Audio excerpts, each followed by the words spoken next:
Olá, bem-vindo ao nosso estudo da Bíblia especial, convidados sempre muito especiais. Você já está acostumado aqui, né? Toda sexta-feira, 8 horas da noite, a gente está aqui para estudar. Bom, antes de tudo, antes de eu chamar meus convidados ou de eu apresentar de novo para vocês, vamos lembrar de você compartilhar o link, né? Vamos espalhar para outras pessoas aí, para mais gente poder ter acesso a esse estudo. A gente está estudando um assunto muito legal, estou achando muito legal, ele tem me surpreendido positivamente, esse assunto do descanso em Cristo, ou do descanso para os cansados, e eu nunca tinha pensado que tinha tanto espaço na Bíblia assim para o descanso. Mas compartilha o link, e outra coisa, participa, tá bom? À medida que você vai assistindo, aí coloca as tuas opiniões e tal, para que isso também faça parte daquilo que a gente está apresentando dentro do nosso estudo bíblico ou do estudo da lição da Escola Sabatina, tá bom? Bom, meus convidados reapareceram aqui, olha, depois de um longo e tenebroso inverno, como nessa temporada, nesse trimestre a gente está tendo 5 equipes ao invés de 3, eles demoraram mais para aparecer a primeira vez, né? Tá ali o Lucas, um menino de boa família, aqui o Luciano, que também é de boa família, e o André também de boa família, viu? Eu falei o primeiro, depois eu tive que ficar repetindo para os outros, vocês perceberam, né? Mas bem-vindos aí, viu? Muito bom ter vocês aqui. Nós vamos estudar o custo do descanso. E para a gente abrir, vou pedir então para o Luciano orar com a gente, por favor. Querido Deus, nosso Pai, nosso Senhor, nosso Criador, nosso amigo, obrigado porque mais uma vez nós temos a oportunidade de poder abrir Tua Palavra, de poder refletir sobre ela e aprender tanto sobre esse Deus maravilhoso que oferece descanso para as nossas vidas, para a nossa alma, tão cansada, tão sobrecarregada.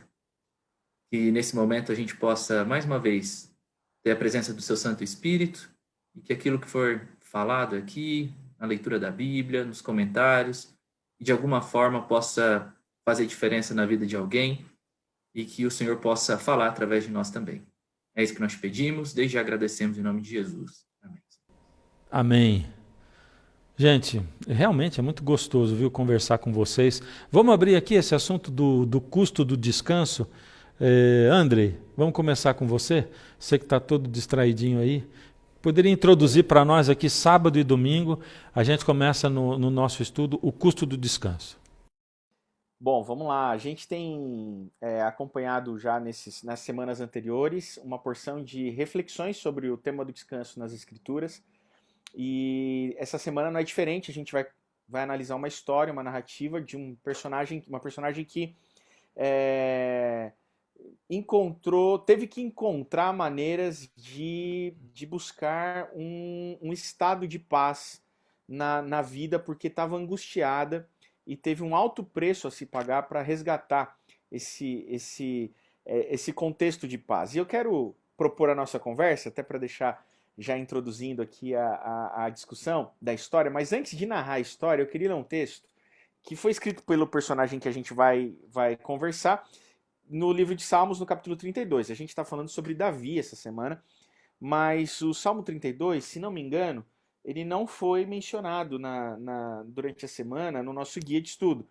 Mas ele traz um resumo, para mim, daquilo que significou o que o guia quis propor para nós, o que as reflexões diárias que tivemos no estudo diário da Bíblia nessa semana nos proporcionou de sentido para o descanso.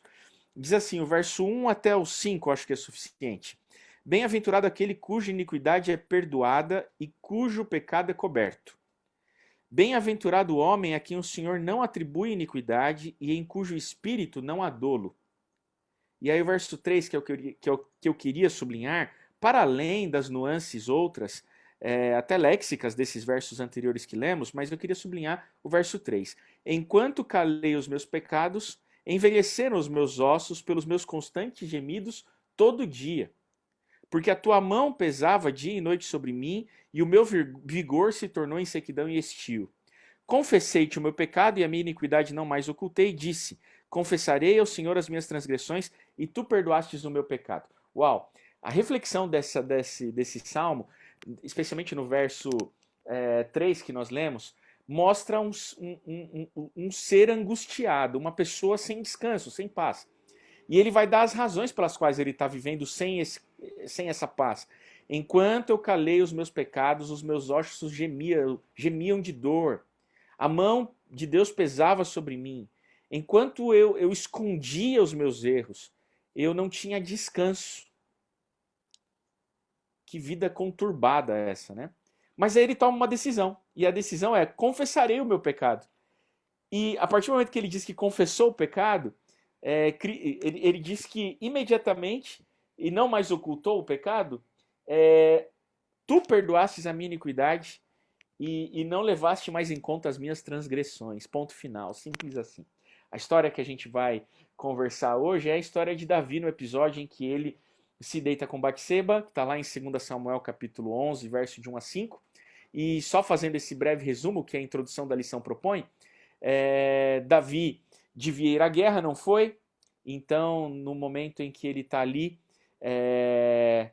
distraído ou não sabemos se intencionalmente ou não, ele foi para aquele cantinho onde ele talvez sabia que ia encontrar aquilo que ele buscava, e ele se depara com Batseba se banhando, e então ele manda chamar Batseba. O servo ainda diz para ele assim: essa aí é Batseba, esposa de Urias o Heteu, ela é de outro. Rei, você pode escolher qualquer uma, mas esta não. E a gente tem uma questão de maturidade com esse rei, né? E ele deita-se com ela e diz que depois que ele se levanta, o verso 5, diz que ela manda um WhatsApp para ele dizendo assim: Davi, não desceu. E aí já dá um frio na espinha aqui, porque ele deve ter ficado desesperado, né? E deve ter perguntado: mas como é que é? Tô grávida. Mas você fez o teste da farmácia? Não, Davi, eu fiz o teste da farmácia. Mas não pode ter sido falso negativo, falso positivo? Não, Davi, não existe falso positivo, existe falso negativo. Falso positivo não existe, não. Eu já fiz o beta-HCG também, Davi, e tô grávida. E a narrativa toda começa aí. Nesse momento, Davi perde a paz, porque ele sabia que ele tinha feito algo que desagradava a Deus, que Batseba era esposa de outro homem, e que inclusive era um homem muito fiel a Deus e um homem muito fiel ao rei também, que era Urias.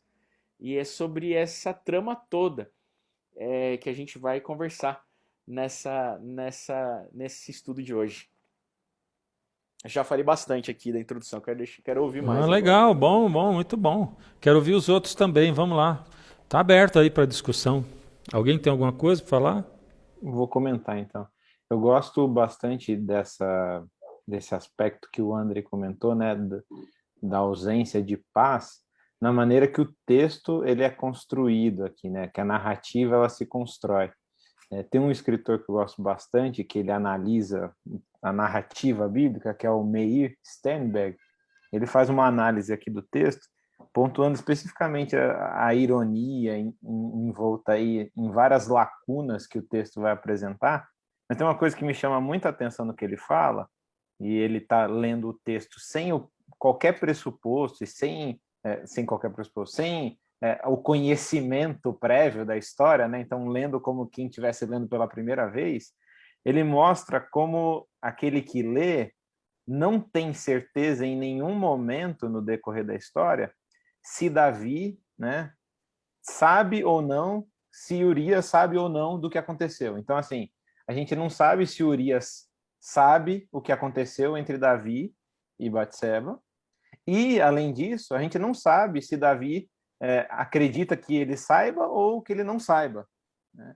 Então, fica isso no ar, e isso faz com que o leitor também, sem saber se Urias sabe ou não do que aconteceu, porque no texto a gente vai ter respostas de Urias que tanto parecem apontar para ele saber do que aconteceu, como também não saber, e ser uma postura de alguém fiel, um herói fiel e tal.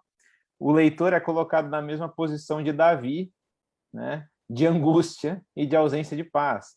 Então, você, lendo o texto, tal qual Davi, não sabe se Urias sabe ou não. E isso deixa o leitor, tal qual Davi, mais atormentado, mais sem paz.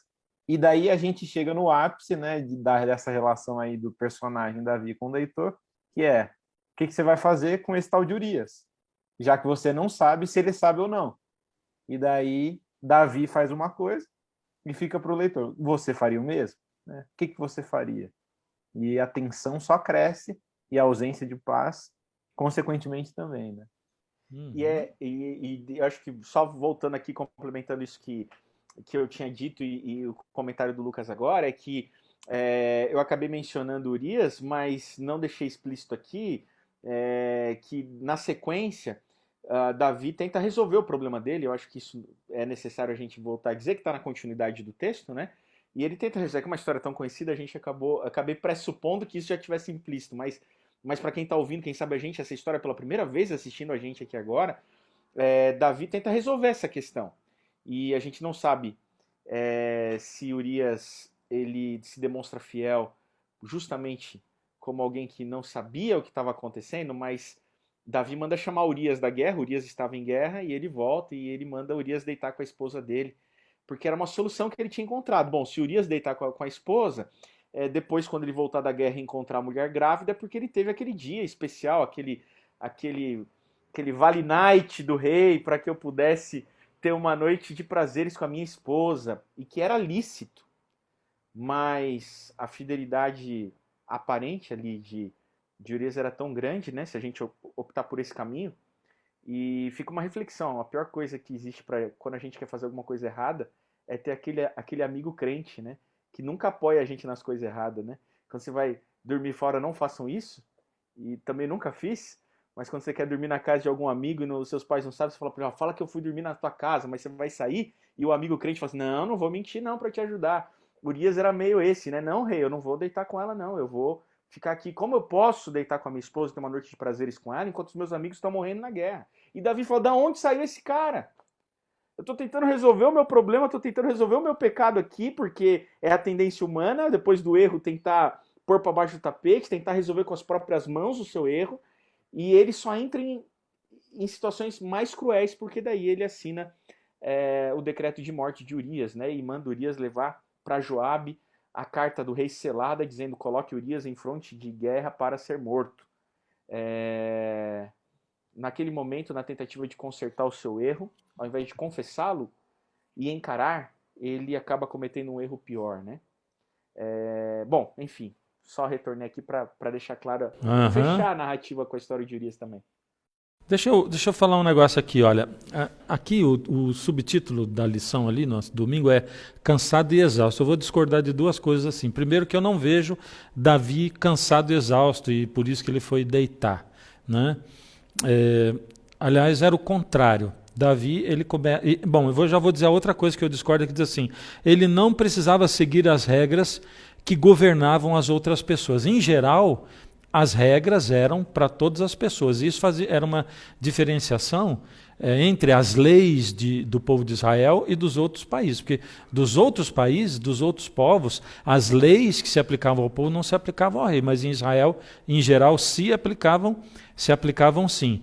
Além do que, tinha uma outra coisa que a gente vê em 2 Samuel, a história está em 2 Samuel 11, né?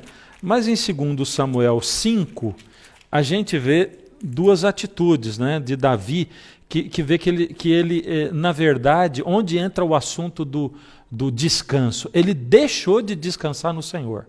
Ele já vinha deixando de descansar no Senhor para acreditar em si mesmo e naquilo que ele tinha construído, né? 5:12 diz assim, reconheceu Davi que o Senhor o confirmara rei sobre Israel e que exaltara o seu reino por amor de seu povo. Esse reconheceu, meio que é aquela época que o Davi chega, ele está lá nos 50 anos mais ou menos de idade, ele olha para tudo e diz assim, olha onde Deus me pôs, olha onde eu cheguei, nunca imaginei, um pastor de ovelhas e tal. Ele começa a fazer isso aí. E depois, no verso seguinte, que é o verso 13, diz assim, tomou Davi mais concubinas e mulheres de Jerusalém, depois que viera de Hebrom, e nasceram-lhe mais filhos e filhas. Sendo que a gente vê lá, por exemplo, em Deuteronômio 17, versos 16 e 17, que tinha uma lei clara que Deus tinha colocado, que o rei não deveria acumular para si muito ouro, muitos cavalos e muitas mulheres. Ou seja, Davi estava sim descumprindo uma ordem explícita de Deus quando Deus diz, olha, eu até aceito que o rei tenha lá mais de uma mulher, mas ele não deve acumular para si muitas mulheres. E Deus dá a explicação, porque o seu coração vai se perder com todas essas coisas aí. Então, Davi deixou de descansar no Senhor para confiar em si mesmo. E aí foi quando ele começou a entrar em problema. Aí foi quando ele começou. Aí a gente vê Davi, ao invés de estar no campo de batalha, como Urias estava, ele está em casa, ele acorda de tarde, ele sai para passear, ele vai navegar na internet, ele vai atrás do pecado. É isso que acontece, né? Alguém tem mais alguma coisa para comentar aqui? Pode falar. Não, ironicamente, no momento onde ele está mais descansado, é que ele busca atitudes que o tornam perturbado, sem descanso de si mesmo, da consciência dele, etc., né? Então, exatamente. A ironia é o descanso e o cansaço, a perturbação consequente desse descanso, né? Aproveita que você está falando e continua. Vamos para segunda-feira. Na segunda-feira, o foco específico aqui da lição é do pós-morte de Urias, né? O André comentou que Davi ele toma uma atitude, a atitude é colocar Urias lá na frente do exército, Urias é morto na batalha, e Davi aparentemente segue a vida, né? Resolveu o problema. Só que daí tem uma figura central, basicamente em todo o reino, né? Que é a figura do profeta. Aqui no caso, o profeta Natã. E o profeta Natã, o texto não explica como, ele sabe o que aconteceu, né? E, de novo, a dinâmica de conhecimento e ignorância vai permeando a narrativa, tal qual já vinha permeando em relação lá ao que eu falei, né? A gente não sabe se Urias sabe ou não. Aqui a gente não sabe como Natã sabe, e Davi não sabe que Natã sabe. Então, de novo, né? Quem é ignorante e quem conhece. E Natã, ele chega para Davi, para, como diz o título aí da lição, uma tentativa de despertar a consciência dele. E ele começa contando uma história, né? E essa história é muito, muito interessante e rica em detalhes, né? Ela diz assim, e eu vou ler, né? Diz assim, 12, 1 em diante, né? Do 1 na segunda parte. Havia um homem, numa cidade, 2 homens, um rico e outro pobre. O rico tinha ovelhas e gado em grande número, mas o pobre não tinha coisa nenhuma a não ser uma cordeirinha que havia comprado.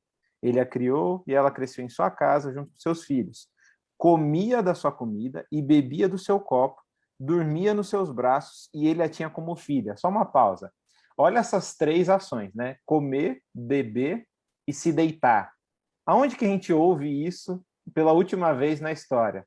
Quando Davi sugere para Urias que ele vá para a casa dele, comer, beber e se deitar com a mulher.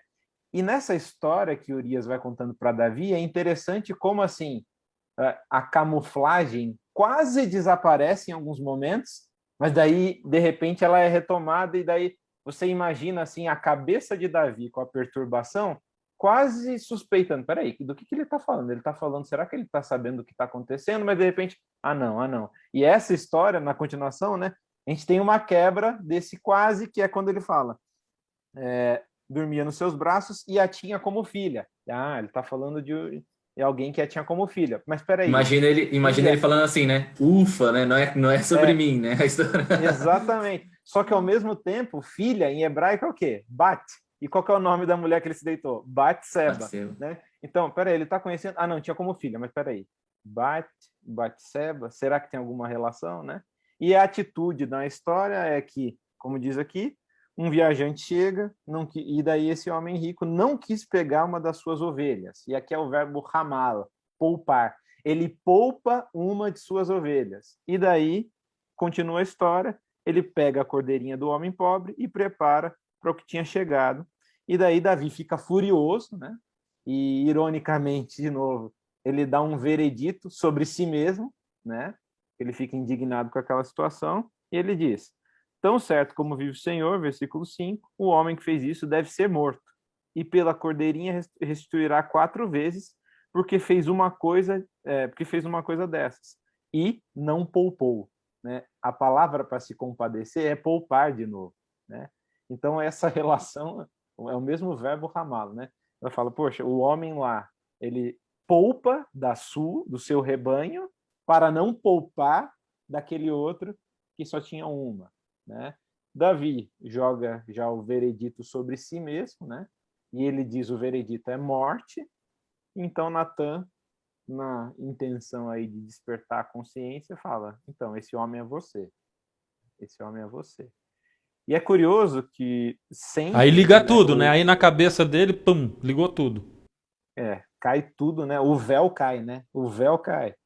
E é interessante que, pelo menos assim, na minha percepção, né, quase sempre a gente lê essa história, e eu acho que até uma tendência da lição, e eu discordo um pouco, né, sugerindo como nós devemos despertar a consciência do outro, né? Como se nós fôssemos o profeta e não aquele que erra, né?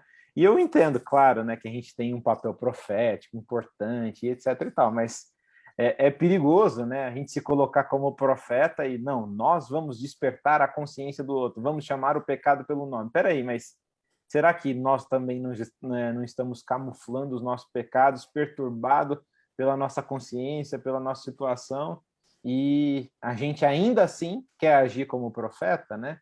Então eu acho que esse despertar da consciência de Davi, né, tem que ser, antes de tudo, um sinal para ir a nossa consciência, né?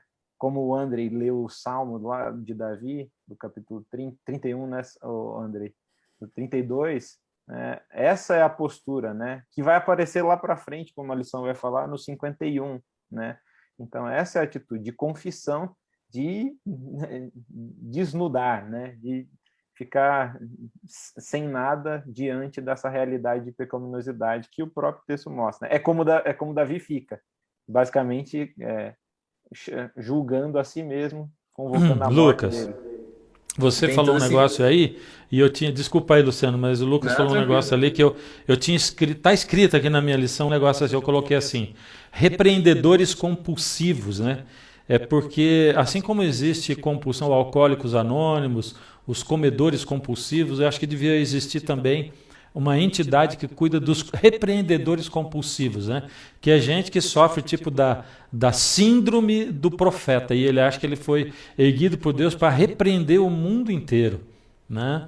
Aqui Deus deu uma missão para o profeta, Deus envia o profeta lá, ele fica sabendo daquilo através de Deus, porque ninguém contou para ele aquilo, né? E ele vai numa missão especial de Deus. E a gente tem que tomar muito cuidado, né? Porque hoje surgem muitos Joões Batista, né? Aqueles que dizem assim: eu não temo chamar o pecado pelo nome, mas em geral a pessoa que chama somente o pecado do outro pelo nome é porque ela precisa olhar mais para si mesma, né? Eu sempre digo assim, quando a gente nasce no reino de Deus, a gente nasce equipado com um espelho, e em geral a gente troca por um binóculo, né? A gente precisa retomar o espelho, né? Precisamos olhar muito para nós mesmos. Aliás, o conselho de Jesus para nós é assim: não julgueis para que não sejais julgados. Esse é o conselho de Jesus para nós. Desculpa aí, Luciano, manda ver. Não, tranquilo. Não, eu vou só comentar também, aproveitar esse tema que vocês estão trazendo, e você mencionou agora, pastor Fernando, esse texto de Jesus, né? Eu acho que ele exemplifica bem o que aconteceu com Davi, né? Ele julga e condena o cara da parábola, da história, e ele dá uma sentença até mesmo extremamente zelosa, porque, de acordo com a lei bíblica, quando você perde alguma propriedade, a pessoa que tomou de você, ela deve restituir com propriedade. Essa é uma das inovações da lei bíblica no contexto do Antigo Oriente Próximo, né? Propriedade se restitui com propriedade, não por vida. Mas no caso de Davi, a sentença dele é extremamente zelosa quando está falando da história do outro, né? Não da sua própria. E ele fala, não, ele roubou alguma coisa, então ele merece a morte. Mas, ironicamente, na lei bíblica, o adultério era a pena de morte. Então, Davi ele é extremamente zeloso quando ele não se identifica com a história que Natan está contando, mas depois, quando ele percebe que foi uma sentença que ele fez sobre a sua própria cabeça, aí ele vê que, de fato, ele foi... Enquanto ele condenava, enquanto ele julgava, ele estava se acusando, né? E é assim sempre, né? Quando a gente condena o pecado do outro, a gente está sempre se condenando porque nós somos pecadores, né? Bom, já começa aqui que o profeta vai e fala especificamente com o rei, somente com ele, né? E aqui já é o primeiro erro de muitos, né? De usar o púlpito, assim como o seu lugar de condenação, né? Isso Então, me lembra também. Pode falar. Desculpa, professor. Isso Pode me lembra falar. também aquela parábola de Jesus sobre o fariseu e o publicano, né, que vão orar no templo. E aí, qual é a nossa tendência, né? Eu acho que é uma tendência bem próxima daquilo que o Lucas estava falando. A gente olha para a história e a gente quer se identificar com Natan e não com Davi. E quando a gente olha para a parábola do fariseu e do publicano, a nossa tendência é dizer assim, né? Nossa, ainda bem que eu não sou como esse fariseu, perdão, né? Que ora de si para si mesmo e que louva a sua própria performance espiritual e tal. E a gente não gosta muito de se reconhecer nessas pessoas hipócritas, naqueles que erram. Mas eu acho que aqui fica uma lição muito importante, né? A gente ser tardio em julgar, de fato, e Só para se fechar, reconhecer como pecador. tá certo, só para fechar, isso não quer dizer nada quanto a pregar a verdade, né? O profeta foi ali para falar a verdade, né? E a gente tem que expor a verdade, nós não temos compromisso de agradar ninguém. Contudo, a gente vê o carinho, o amor e o objetivo que era de alcançar o coração de Davi, o que ele fez, o que ele conseguiu. Conseguiu alcançar o coração de Davi e foi lá no cerne com muito amor e ele conseguiu o resultado que Deus queria, que era o arrependimento de Davi naquela hora. Vamos lá, gente? Vamos passar para o próximo dia, que nós ficamos aqui encasquetados na segunda-feira. Vamos para terça-feira. Luciano, aproveita que você está falando aí, continua para nós o negócio. Beleza. Na sequência, Davi, ele se reconhece, né? E ele pede perdão a Deus. E Natan também, né? Assim como ele recebe de Deus, né? Essa missão de ir falar para Davi e mostrar, né? Despertar a consciência dele. Ele também, ao ver que Davi se reconheceu como pecador, entendeu que ele errou, e ele pede perdão, o profeta então fala, não, Deus já te perdoou também. Mas aí a gente tem na sequência do texto uma relação muito difícil, vai gerar muita discussão, e é legal a gente pensar nisso, sobre como assim, Deus ele perdoa o pecado e agora vem um monte de consequências, né, sobre Davi, sobre a sua casa. É isso que a gente vai ver, por exemplo, no capítulo 12, verso 10 e 11, e eu queria ler aqui rapidinho. Agora, pois, a espada jamais se afastará da sua casa, porque você me desprezou e tomou a mulher de Urias, o heteu, para ser a sua mulher. Assim diz o Senhor, eis que farei com que de sua própria casa venha o mal sobre você, tomarei as suas mulheres, à sua própria vista, e as darei a outro homem, para que se deitará com elas em plena luz do dia. Porque você fez em segredo, mas eu farei isso diante de todo Israel em plena luz do dia. Então isso tudo acontece depois de Deus falar, eu perdoo o seu pecado, Davi. E é curioso porque se a gente vai para outros salmos, né, como por exemplo o Salmo 103, que é um salmo de Davi, ele vai falar que Deus não nos retribui conforme os nossos pecados, nem consoante as nossas iniquidades. Mas como que fica essa relação aqui agora, né? Davi, ele pecou, Deus o perdoou, mas agora uma série de consequências ainda farão parte da sua vida, né? E aí, eu pensando aqui também, Deus, ele está, de certa forma, estabelecendo um balanço aqui dentro dessa história, nessa história de Davi. E Davi, ao mesmo tempo que ele é como um de nós, ele também não é, porque ele ocupa uma posição que nenhum de nós ocupa. Ele é o rei de Israel, ele é um representante de Deus, e a gente estudou no trimestre passado, né, falando sobre a aliança de Deus com Davi, e como Davi ele se tornou, né, a figura principal dentre os reis de Israel, o grande paradigma, né? A gente vai ver em Crônicas, em Reis, a sequência, né, dos reis como, olha, esse fez como o seu pai Davi e procurou andar segundo a lei de Deus e tal, e outros procederam mal e não foram como Davi, etc. Ou seja, Davi, ele é um modelo para toda uma história que está se desenrolando. Então, o que está acontecendo aqui, ao mesmo tempo que dialoga com a nossa realidade, a realidade do Luciano, pecador, mas ao mesmo tempo, não sei se estou me fazendo claro aqui, porque Davi ele tinha uma posição muito específica, né? Então, o que acontece aqui em seguida tem a linguagem da retribuição de Deus como uma forma de estabelecer um balanço. Aqui está Davi, o que eu achei. Você... tá aqui, você estava procurando alguma coisa, Luciano, que ela achou aí para você. Saiu o som certinho? Isso é engraçado. O que acontece, né? Davi, ele no final da história, né, quando o mensageiro traz a notícia de que Urias foi morto, olha o que Davi fala. Verso 13 do capítulo 11. Perdão, o verso 25. Diga a Joabe que não encare isso como mal, a notícia de que Urias morreu, porque a espada devora tanto este como aquele. Para Davi, tudo aquilo que ele fez em segredo, depois ele fala, bom, a espada, ela devora qualquer um. Essas coisas acontecem. Mais cedo ou mais tarde vai morrer mesmo. Todo mundo vai morrer, mais cedo ou mais isso tarde. acontece. E agora a gente tem, de certa forma, isso se voltando contra ele, né? E a gente pode ver isso de duas formas. Ou Deus, de fato, é quem vai trazer esse mal, né, dentro da própria família de Davi, ou simplesmente é a mecânica da própria violência criando raízes na família de Davi, né? É como a gente olhar lá para Gênesis 3 e 4, né? Adão e Eva quebram a aliança de Deus, Deus fala que agora vai ter algumas consequências a respeito do pecado, mas a primeira morte que acontece no mundo é Caim matando Abel, e Deus não tem nada a ver com aquilo. Deus havia dito que o ser humano agora ia experimentar a morte, mas a morte vem de uma forma não esperada, seres humanos matando um ao outro, né? Então a gente fica nessa tensão.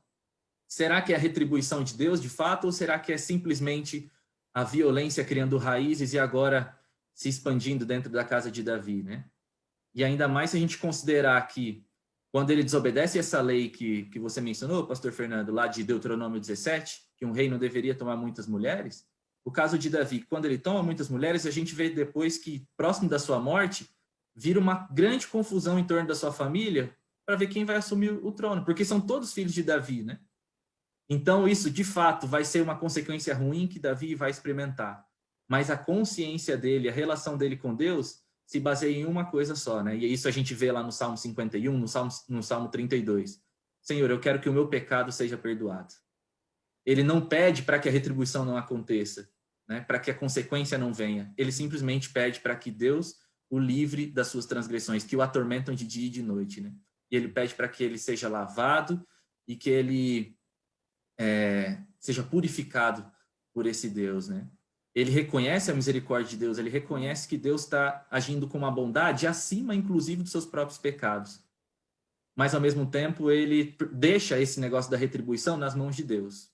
Ele simplesmente toma aquilo que lhe cabe, que é confessar os seus pecados e esperar na graça de Deus. Certo. Agora, o subtítulo desse dia, terça-feira, assim, perdoado e esquecido, eu coloquei com exclamação. Sim, aqui não está falando se Deus esqueceu ou não. O fato dele sofrer consequência não tem a ver com o fato de Deus perdoar e esquecer, né? Aliás, Deus assim, dos teus pecados eu não me lembro, eu jogo teus pecados na profundeza do mar. Ou seja, Deus é aquele que nos dá exemplo de perdoar e esquecer. O que está dizendo aqui é o seguinte, o que a Bíblia mostra para a gente na história de Davi é que mesmo quando eu me arrependo e peço perdão, ainda assim eu vou ter que lidar com consequências, né? Daquilo que eu fiz, né? A maioria das vezes, 99,9% vai ser consequências naturais disso aí, né? Vamos partindo para quarta-feira, André? Está quietinho? Não, eu estou aprendendo aqui. O Luciano fechou a história ali da narrativa de 2 Samuel, né, 11 e 12, e a gente tem como consequência daquela visita de Natan, né, o episódio todo do arrependimento de Davi, ou melhor, da confissão de Davi, eu acho que é um ponto a ser notado também, é que só depois da consciência do perdão é que então você tem uma demonstração de arrependimento produzido como um fruto do Espírito no coração de Davi. Ou seja, ele não se arrepende para ser perdoado, ele se arrepende porque foi perdoado. Ele confessa, e o ato aqui diz que, verso 13 do capítulo 12 de 2 Samuel, que é onde eu estou apostando todas as minhas fichas da minha vida, é assim: então disse Davi a Natan, pequei contra o Senhor, admissão de culpa, ponto final. Natan disse a Davi, também o Senhor te perdoou o teu pecado, não morrerás, ponto final. É assim, eu confesso o meu pecado, ele perdoa o meu pecado e ponto final. Aí então Davi fala assim, eu merecia morrer porque eu dei a sentença de morte. Eu sabia que eu merecia morrer, mas este que é maior do que eu, usou de misericórdia para comigo. Então, e não me matou. Como então eu poderei ter uma vida que desonre, desarmonize ou desobedeça este alguém que tanto me amou? Então aí você começa a ter uma impressão do Espírito tão forte dentro do seu coração que lhe motiva a extravasar ou a expressar o cântico do Salmo 51, que é um cântico de arrependimento. Ou seja, esse arrependimento sincero, ele só vem depois da consciência do perdão.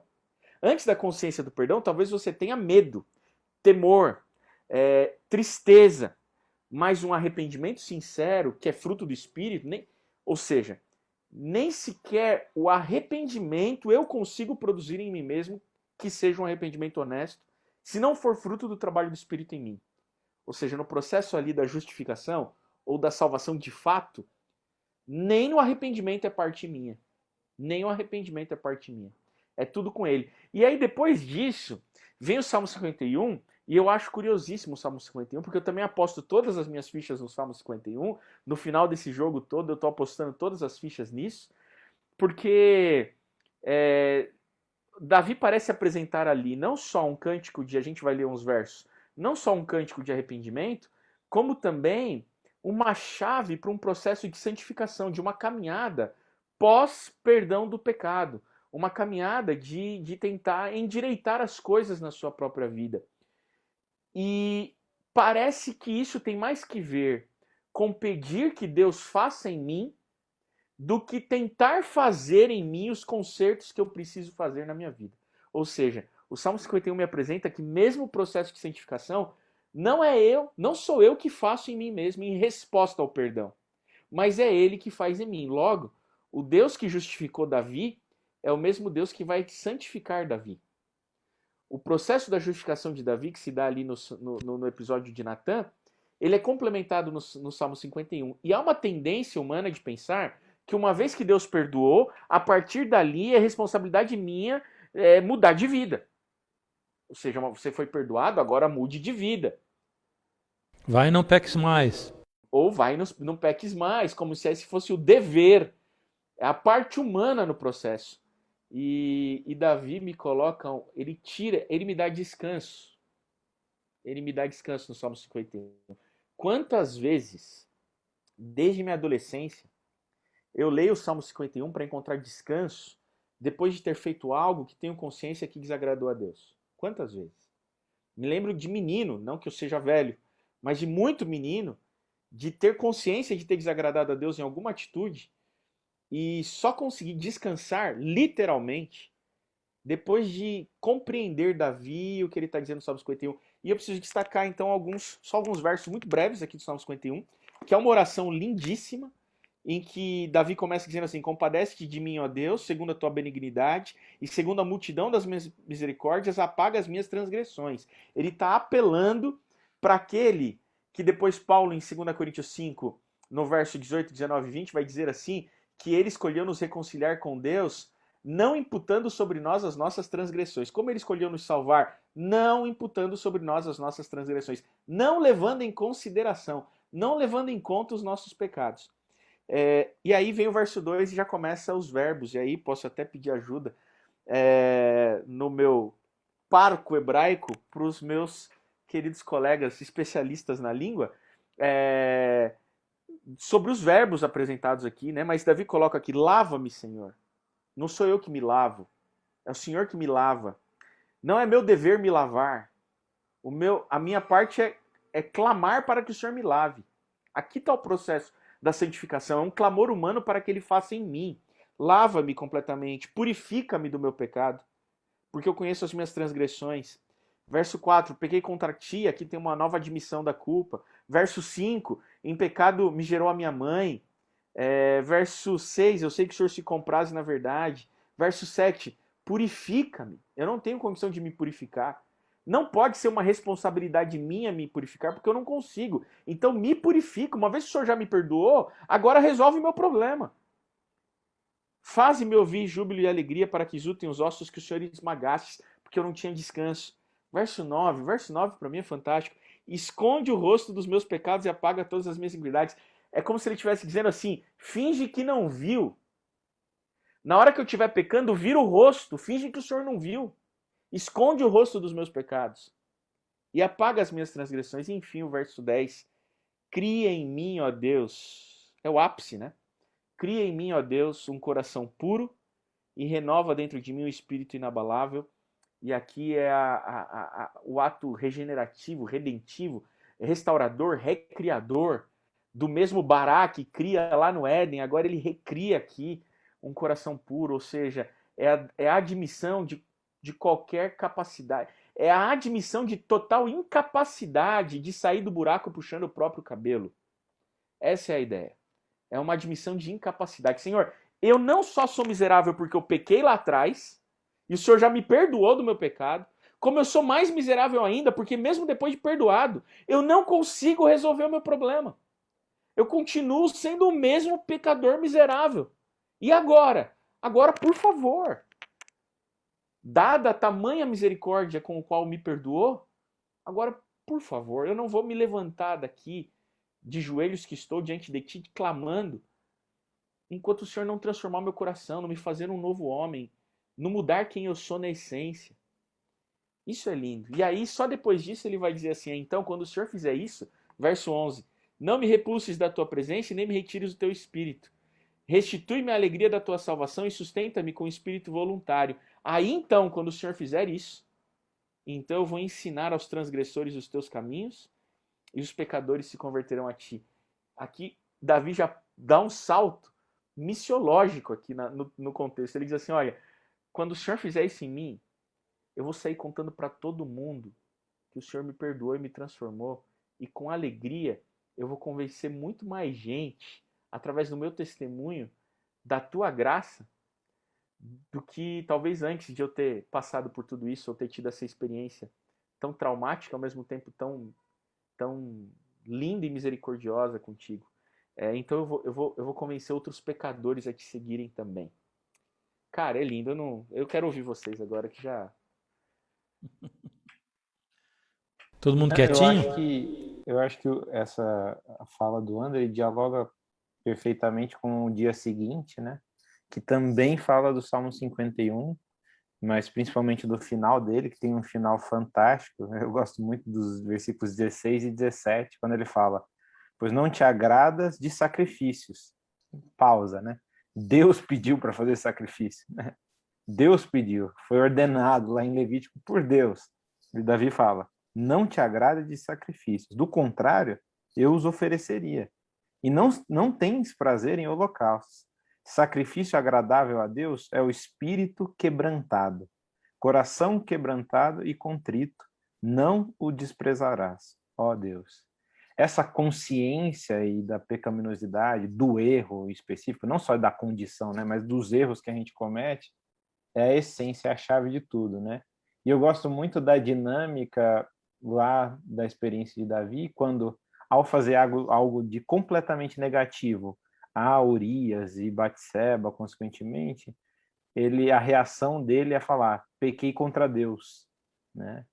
Então, o que é feito para o outro tem desdobramento em relação a Deus, né?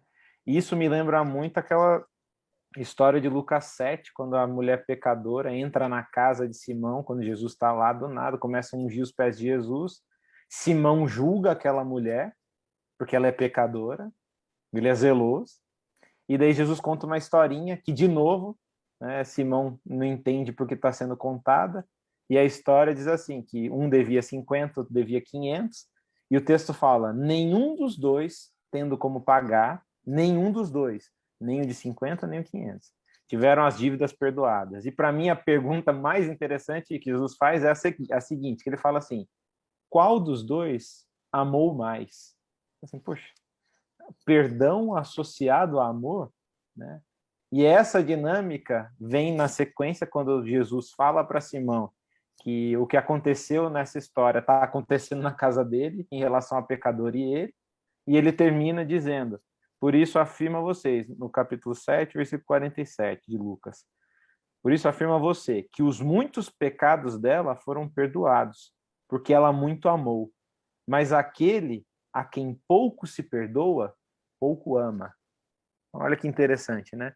Os pecados dela foram perdoados porque ela muito amou, né? Ela era a mulher que tinha os pecados todos claramente conhecidos pela comunidade. Simão não. Talvez os pecados só desconhecidos à comunidade. E ele julga a mulher, só que a resposta de Jesus é: aquele que reconhece pouco a ser perdoado vai me amar pouco. E isso volta para mim lá na história de Davi, porque em certo sentido, para mim, a gente vê que o quanto a gente ama a Deus pode ser medido, né, através do quanto a gente oferece a misericórdia para o outro, né? E essa dinâmica a gente vê na história de Davi, quando ele faz algo de errado ao outro, a reação deságua em Deus, né? E aqui também, né? O reconhecimento da condição terrível, né, que nós temos. E, inclusive, né, muito, muito legal o que o André falou aí, né, da questão do pós, né, reconhecimento, perdão, de incapacidade de conseguir seguir pelas próprias forças, né, aí você ama. A condição para você amar é reconhecer que você não é nada, né? Não é nada. Aí sim. Enquanto você acha que tem méritos em você mesmo, né, enquanto você acha que a fala de um Natan, né, Luciana, é uma oportunidade para eu mostrar minha justiça, meu zelo. Olha como eu sou justo. Aqui eu não vou dar o julgamento normal, vai ser maior, né? Ó, estou mostrando que eu sou justo. Isso só está escondendo. Muitas vezes o zelo esconde, né, a pecaminosidade, né? O zelo esconde as injustiças que, diferente da mulher pecadora, né, ninguém sabe. Só você sabe. Deveria saber, às vezes nem reconhece, né? Nem nós reconhecemos. Isso eu falo de mim. Eu estou com tanta coisa aqui para falar que eu não sei nem por onde começar. Então fala, Luciano. Pior que eu estou com um monte de coisa para falar começo. também, Fernando. Tô brincando. Não, o Lucas mencionou o finalzinho do Salmo 51. E essa dinâmica, né, de Deus não se agradar de sacrifícios e holocaustos. E no verso 17 diz, né, sacrifício agradável a Deus é o espírito quebrantado, o coração quebrantado e contrito, este não desprezarás a Deus. É muito lindo isso, né, porque lá em Isaías 57, também Deus ele vai falar a mesma coisa, né, aqui diz o santo, o alto, sublime, que habita na eternidade, cujo nome é santo, como também habito com o contrito e abatido de espírito para vivificar o espírito dos abatidos e para vivificar o coração dos contritos. Destes Deus se agrada, porque estes se reconhecem diante de Deus devidamente.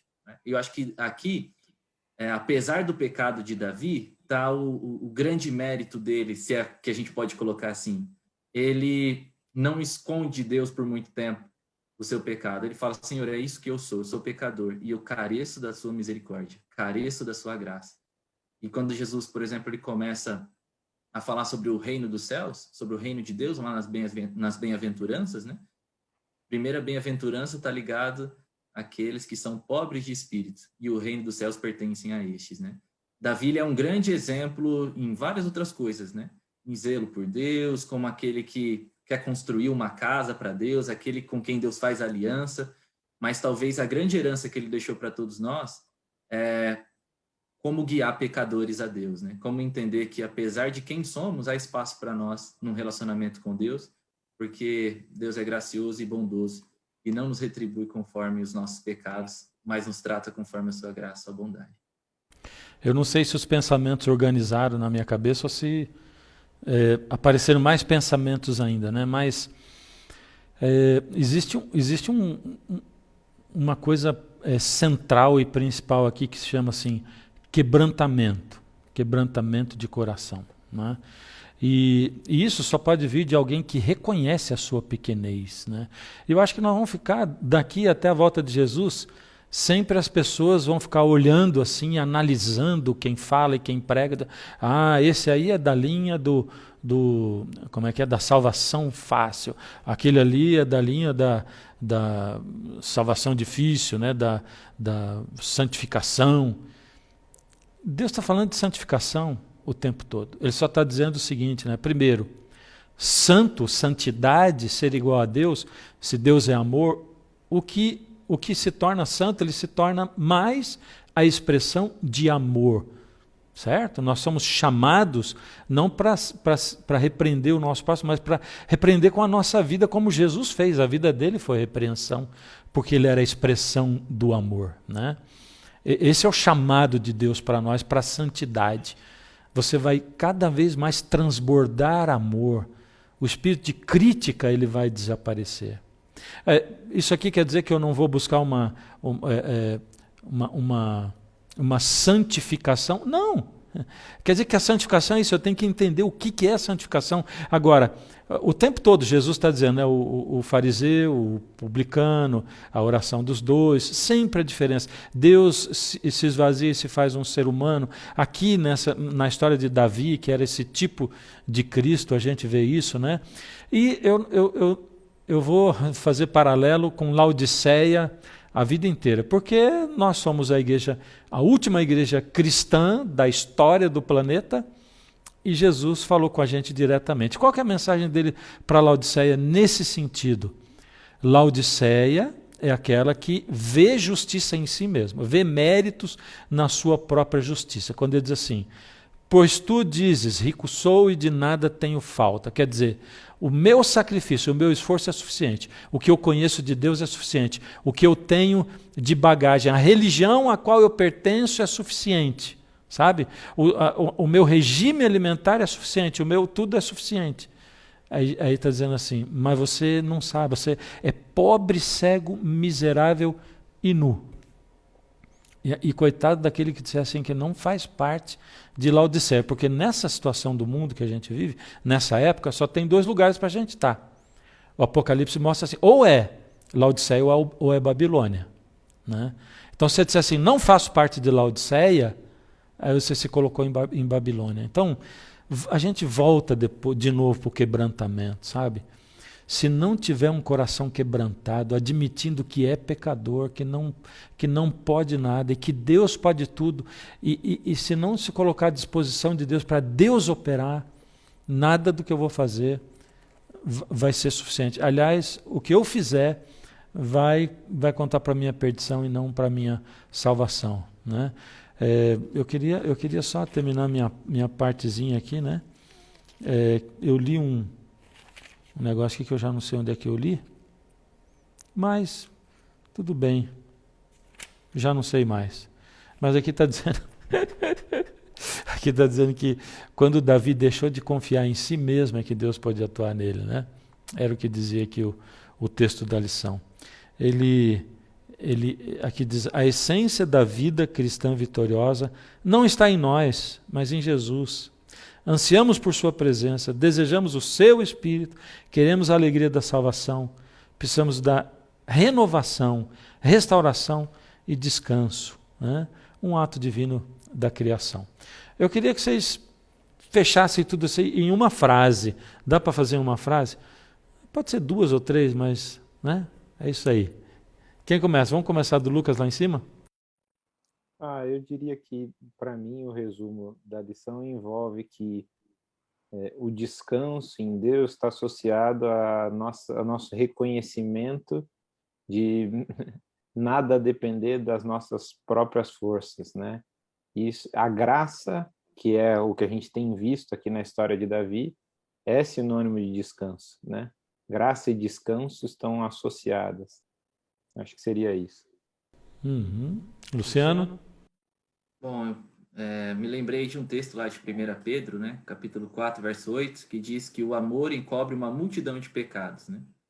Então, que a gente possa exercer a nossa influência sobre as pessoas, sempre considerando amar em grande medida, né? Porque em vista do amor que Deus nos concedeu, da graça que Ele nos concedeu, acho que não existe outra forma de se viver.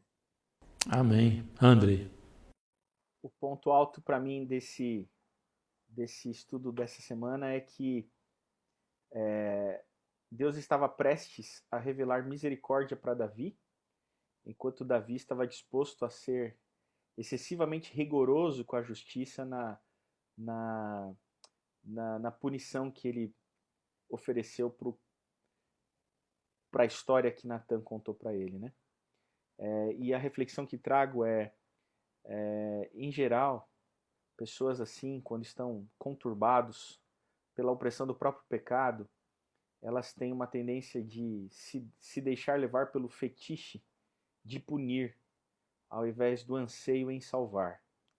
Deus e os profetas de Deus sempre serão aqueles que têm anseio em salvar e não fetiches por punir. E que sejamos esses cristãos, esses líderes respeitados da igreja local, que tenham mais anseio por salvar do que desejos incontrolados pelo excessivo rigor e zelo na hora de pretenderem punir. Isso não significa que nós não temos obra nenhuma. Temos. É quebrantar o coração. Quebrantar o coração, nos esvaziar e clamar para que Deus ele opere em nós. Lembrando que mesmo esse clamar, mesmo o desejar, mesmo o quebrantar, também é feito por Deus, né? Porque Ele é aquele que opera em nós tanto o querer quanto o fazer. Até para querer a gente depende de Deus. Maravilha, eu vou pedir para o Lucas orar conosco. Ora conosco, por favor, para a gente terminar. Querido Senhor, eterno Deus, muito obrigado pelo privilégio que temos de estudar a Tua Palavra. Nós te pedimos, com o coração contrito, que o Senhor haja na nossa vida, nos dando forças para que possamos reconhecer a nossa situação, nos limpando, nos purificando. Que esse processo comece em cada um individualmente, comece em mim. É isso que nós te pedimos do nosso coração, em nome de Jesus. Amém. Amém.